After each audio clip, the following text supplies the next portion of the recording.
जय हिंद बच्चों, कैसे हैं आप लोग। आई होप आप सब बहुत अच्छे होंगे और मस्त होंगे। आज का वीडियो आप सबके लिए काफ़ी इंपॉर्टेंट होने वाला है और काफ़ी इन्फॉर्मेटिव होने वाला है, क्योंकि आज के वीडियो में हम लोग जादवपुर यूनिवर्सिटी को पाने के लिए कितना रैंक आपको लेकर के आना पड़ेगा, कितना रैंक स्कोर करना पड़ेगा, तो उसके बेसिस पर आपको कौन सा डिपार्टमेंट मिल रहा होगा और किस कैटेगरी के आप हैं। ठीक है, जनरल, ओबीसी, एससी, एससी, पीडब्ल्यूडी, नॉन डोमिसाइल, हर एक चीज़ के बारे में, हर एक कैटेगरी के बारे में हम लोग बात करने वाले हैं कि किस कैटेगरी के आप रहिएगा, उसके बेसिस पर आपको कितना मार्क्स लेकर के आना पड़ेगा, कितना रैंक लेकर के आना पड़ेगा, उसके बेसिस पर आपको कौन सा डिपार्टमेंट कितने रैंक पे मिल रहा होगा। तो टाइम को बिल्कुल भी हम लोग वेस्ट नहीं करते हैं, टाइम को बिना वेस्ट किए हुए हम लोग आज की वीडियो को स्टार्ट करते हैं। और सबसे पहले आप लोग का स्क्रीन पर बच्चों देख रहे होंगे जादवपुर यूनिवर्सिटी यहाँ पर लिखा हुआ है, कट ऑफ 2026 यहाँ पर लिखा हुआ है। तो सबसे पहले हम लोग बच्चों सीएससी कोर डिपार्टमेंट का बात कर ले। सीएससी कोर डिपार्टमेंट में अगर आपको एडमिशन लेना है और अगर आप लोग जनरल कैंडिडेट हैं, ठीक है, तो आपको 100 रैंक लेकर के आना पड़ेगा, अप टू 100 रैंक आपको लेकर के आना पड़ेगा, आपका सीएससी कोर में एडमिशन हो जाएगा। ईडब्ल्यूएस कैंडिडेट का हम लोग बात कर ले तो अप टू 150 रैंक लेकर के आना पड़ेगा। ओबीसी कैंडिडेट का हम लोग बात कर ले तो 300 रैंक लेकर के आना पड़ेगा। एससी एसटी कैंडिडेट का हम लोग बात कर ले बच्चों तो अप टू 400 रैंक आपको स्कोर करना पड़ेगा। और नॉन डोमिसाइल मतलब कि आउट ऑफ वेस्ट बंगाल के कैंडिडेट है, जैसे कि आप लोग बिहार के, झारखंड के या फिर दिल्ली के किसी अदर स्टेट के कैंडिडेट है, तो आपको अप टू 50 मार्क्स लेकर के 50 रैंक लेकर के आना पड़ेगा।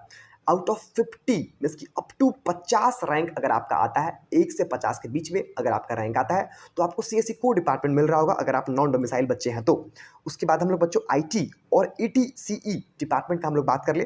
अगर आप लोग जनरल कैंडिडेट हैं तो अप टू 500 रैंक लेकर के आना पड़ेगा। ईडब्ल्यूएस कैंडिडेट है तो अप टू 600 रैंक लेकर के आना पड़ेगा।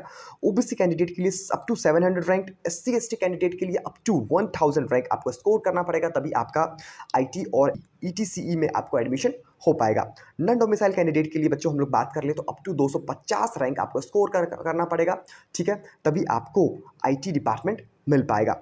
इंस्ट्रूमेंटेशन, इलेक्ट्रिकल और मैकेनिकल डिपार्टमेंट का हम लोग बात कर ले बच्चों, तो फॉर जनरल कैंडिडेट अगर आप लोग हैं तो आपको अप टू 1000 रैंक स्कोर करना पड़ेगा।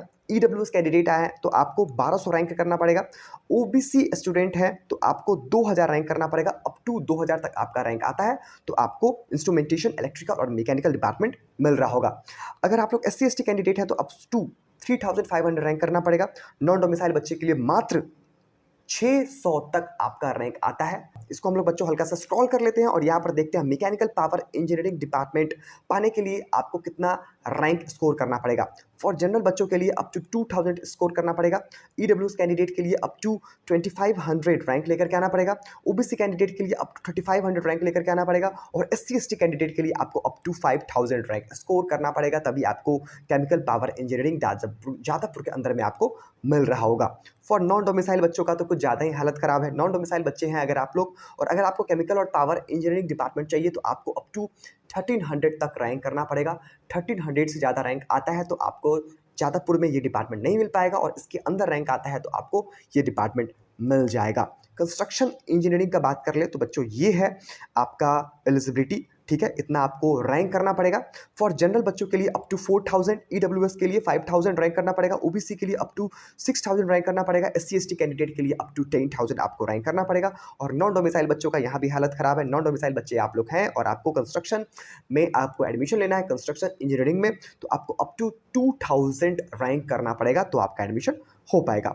मेटलर्जिकल इंजीनियरिंग का बात कर ले बच्चों, हम लोग जनरल कैंडिडेट हैं तो 5000 रैंक करना पड़ेगा। ईडब्ल्यूएस कैंडिडेट के लिए अप टू 6500 रैंक करना पड़ेगा। ओबीसी कैंडिडेट के लिए 8000, एससी एसटी के लिए अप टू 15000, नॉन डोमिसाइल के लिए अप टू 1800 रैंक स्कोर करना पड़ेगा। प्रोडक्शन का हम लोग बात कर ले बच्चों, प्रोडक्शन इंजीनियरिंग और सिविल इंजीनियरिंग का हम लोग बात कर ले तो जनरल के लिए अप टू 3000, ईडब्ल्यूएस के लिए अप टू 3600, ओबीसी के लिए अप टू 5000, एससी एसटी के लिए up to 7000 and non domicile candidate के लिए अप टू 1500 स्कोर करना पड़ेगा तो आपको प्रोडक्शन और सिविल मिल पाएगा। फूड टेक्नोलॉजी और प्रिंटिंग इंजीनियरिंग का बच्चों हम लोग बात कर ले, फॉर जनरल स्टूडेंट्स के लिए अप टू 6000, ईडब्ल्यूएस स्टूडेंट्स के लिए अप टू 7500, ओबीसी स्टूडेंट्स के लिए up to 12000, SC ST students के लिए अप टू 20000 तक भी आपका रैंक आता है। अगर आप लोग WBJEE एग्जामिनेशन में अप टू 20000 भी रैंक करते हैं तो आपको एससी एसटी कैंडिडेट हैं तो आपको फूड टेक्नोलॉजी और प्रिंटिंग इंजीनियरिंग जादवपुर के अंदर मिल रहा होगा। तो अगर आपका 20,000 रैंक भी आता है और आप लोग अगर एससी एसटी कैंडिडेट हैं तो आपको जादवपुर में एडमिशन हो रहा होगा, ये बहुत बड़ा बात है। और नॉन डोमिसाइल बच्चों का हम लोग बात कर ले तो अप टू 2000 आपका आता है तो आपको फूड और पेंटिंग ये दोनों डिपार्टमेंट मिल रहा होगा।